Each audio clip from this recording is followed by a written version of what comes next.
ഇസ്രയേലും ഫലസ്തീനും തമ്മിലുള്ള പ്രശ്നം ഈ അടുത്തൊന്നും അവസാനിക്കില്ല.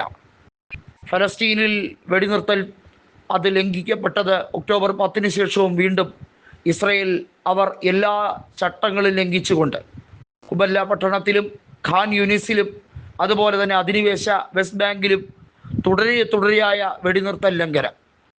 ഈ 2 ദിവസങ്ങളിൽ മാത്രം, കഴിഞ്ഞ 48 മണിക്കൂറിൽ മാത്രം 35ഓളം ഫലസ്തീനികളാണ് കൊല്ലപ്പെട്ടത്.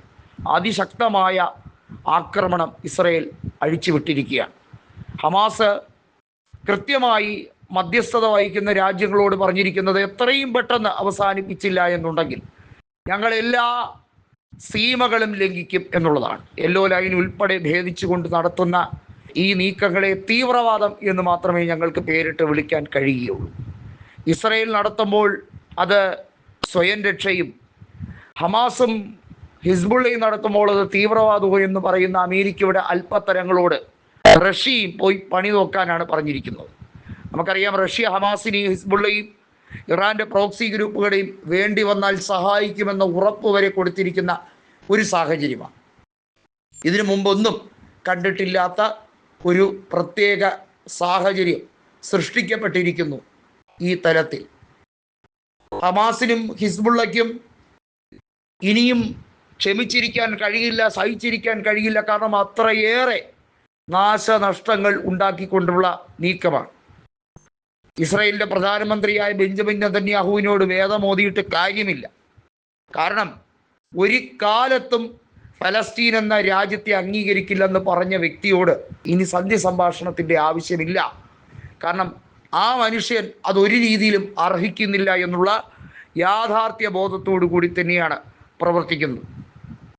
ഇസ്രായേലിനെ സംബന്ധിച്ചിടത്തോളം തിരിച്ചടിക്കാൻ ഏറ്റവും മികച്ച സാഹചര്യങ്ങൾ പല രീതിയിലും സൃഷ്ടിച്ചു കൊടുക്കുകയാണ് ഫലസ്തീൻ എന്നുള്ളത് കൂടി ഹമാസ് മനസ്സിലാക്കിയാണ്. കാരണം ഹമാസ് എല്ലാ തരത്തിലും ആ ടെറിട്ടറികൾ ഒക്കുപ്പൈ ചെയ്യുന്നത് പൂർണ്ണമായും ഫലസ്തീൻ്റെ സമ്മതത്തോടു കൂടി തന്നെയാണ്.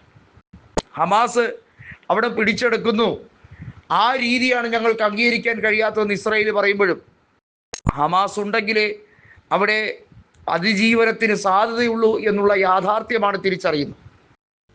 ഇറാൻ പറയുന്നത് ഞങ്ങൾ ഇനിയും നോക്കി നിൽക്കണമോ? ചോരക്കളമായി ചോര ചീന്തുന്ന ഈ മനുഷ്യക്കുരുതി നടത്തിക്കൊണ്ടിരിക്കുന്ന ഇസ്രായേലിനോട് എന്ത് ഐഡിയോളജിയാണ് പറയേണ്ടത്? ലോകത്തിലെ ഏറ്റവും ക്രൂരകൃത്യം, വംശഹത്യയാണ് നടത്തിക്കൊണ്ടിരിക്കുന്നത്. UN-നോ അതല്ലെങ്കിൽ അന്താരാഷ്ട്ര കോടതിക്കോ ഇതിനൊന്നും കുറിച്ചൊന്നും പറയാനില്ല, പ്രവർത്തിക്കാനില്ല എന്നുണ്ടെങ്കിൽ ഹമാസിനും ഹിസ്ബുള്ളയ്ക്കും അതുപോലെ തന്നെ യമനിലെ ഹൂതി വിമതർക്കും മറുപടി ആയുധം കൊണ്ട് പറയാൻ അറിയാം. അമേരിക്കയുടെ പല രാജ്യങ്ങളിലുള്ള സൈനിക താവളങ്ങളെ ആക്രമിക്കാൻ ഇനിയും ശേഷിയുണ്ട് എന്നൊരു താക്കീത് ഇറാൻ അതിൻ്റെ ഭാഗമായാണ് കൊടുത്തത്. നമുക്കറിയാം, ഇറാൻ ഇസ്രായേൽ യുദ്ധ സാഹചര്യത്തിൽ ഖത്തറിലെ അമേരിക്കൻ എയർബേസ് അത് തകർത്തെറിഞ്ഞുകൊണ്ടാണ് ഇറാൻ ആ വെടിനിർത്തൽ അമേരിക്കയെ പ്രേരിപ്പിച്ചതെങ്കിൽ അമേരിക്കയെ കൊണ്ട് തന്നെ ഇസ്രായേലിനെ മെരുക്കാൻ മറ്റ് മാർഗങ്ങളുണ്ട് എന്നാണ് ഇറാൻ്റെ പ്രോക്സി ഗ്രൂപ്പുകൾ അവകാശപ്പെടുന്നത്.